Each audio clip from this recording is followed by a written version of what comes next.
Eu ouço assim, se eu não me endividar, eu não consigo crescer. Sem dívidas, eu não consigo aumentar meu patrimônio. Vocês já ouviram alguma coisa do tipo, né? Sem dívidas, eu não consigo aumentar meu patrimônio. Ou então, é assim, como eu não consigo guardar nada, né? Como eu não consigo guardar dinheiro, é melhor ter um boleto para pagar, né? Porque aí eu consigo guardar alguma coisa, ou consigo ter alguma coisa. Vocês já ouviram esse pensamento? Ou então assim, mas se não fosse o financiamento, nem em casa eu teria, tá? Quem que já pensou assim também? Ou então assim, pelo menos eu tenho a minha casa própria. Ou então assim, como eu não sei o que fazer com o meu dinheiro, eu vou arranjar um boleto para pagar, né? Às vezes tem pessoas assim que elas nem estão pensando em adquirir algum imóvel, algum bem. Mas como elas não sabem o que fazer, elas fazem um consórcio, tipo como uma forma de juntar dinheiro. Pelo menos na minha casa, na minha família, essa cultura foi muito forte. Tipo assim, eu ouvi minha mãe falar isso a vida inteira. Minha filha, a gente sempre tem que ter um boleto para pagar,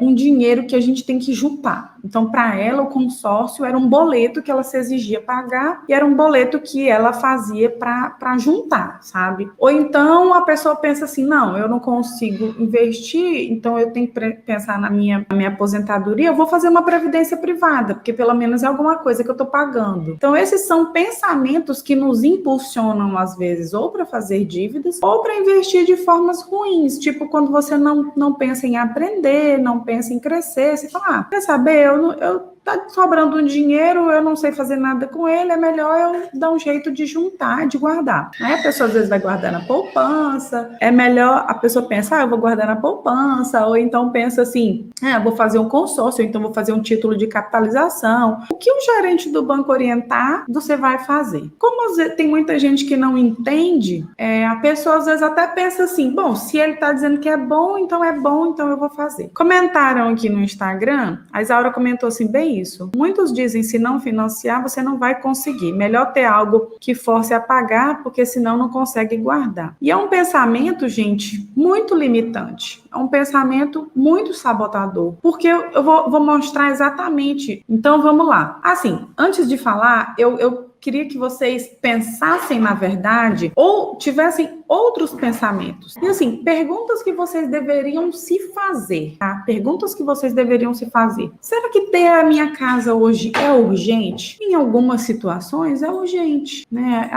Eu tenho alguém na minha casa que eu preciso de um lugar fixo, né? Alguém que seja muito dependente fisicamente, ou algum idoso, eu preciso adaptar a casa inteira. Então, você fazer essas adaptações, às vezes, numa casa alugada é complicado. Então, tem situações em que ter a casa própria é urgente. Mas tem situações que não é. Tem situações que não é. E na nossa cultura, a gente pensa assim, não, eu vou casar, eu tenho que comprar minha casa. Imagina, o casal tá começando a vida agora. Nem sabe se vai morar nesse lugar, nem sabe quais são as propostas que a vida tem. Aí já compra uma casa em um lugar fixo, né, para ficar fixo. Outra pergunta que você deve se fazer eu estou disposta a pagar 300 a 600 mil reais para o banco? Como eu me sinto em relação a isso? Como eu me sinto em relação a pagar tudo isso para o banco? Tudo bem para mim? Tá? Então, são perguntas que a gente tem que se fazer na hora de tomar decisões financeiras, e aqui exclusivamente eu estou falando sobre casa, né? Porque geralmente são discussões mais voltadas para financiamentos. Outra pergunta, em quanto tempo, pagando esse mesmo valor e investindo o que eu conseguisse, em quanto tempo eu conseguiria comprar a minha casa? Você já se fez essa pergunta? Ou então, será que em 30 anos eu ainda quero morar nesse mesmo lugar? Será que esse lugar que eu tanto gosto não pode mudar? Esse bairro que eu gosto, esse lugar, será que ele não pode ficar diferente com o decorrer do tempo? Esse financiamento, ele vai me retornar mais dinheiro ou é um financiamento que vai me fazer gastar mais, trabalhar mais? E qual é a taxa de juros que eu vou pagar? Qual o custo efetivo total disso? Então, são perguntas que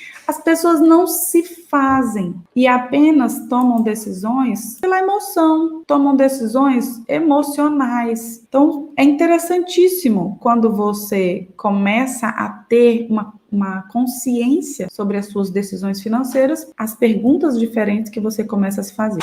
E eu não estou falando, como eu falei para vocês, eu não sou contra os financiamentos, eu sou contra você não saber onde você está entrando e o que você está fazendo. E o que você merece de fato? É ter o seu dinheiro trabalhando por você ou ter o seu dinheiro trabalhando para outra pessoa, né? Trabalhando para o banco. É um exemplo. Quais são os pensamentos que vocês já ouviram? É melhor ter a casa do que não ter nada. É melhor financiar e ter sua casa própria do que viver de aluguel. Quais são as vozinhas, né? Os pensamentos, às vezes até culturais, que vocês já ouviram sobre isso?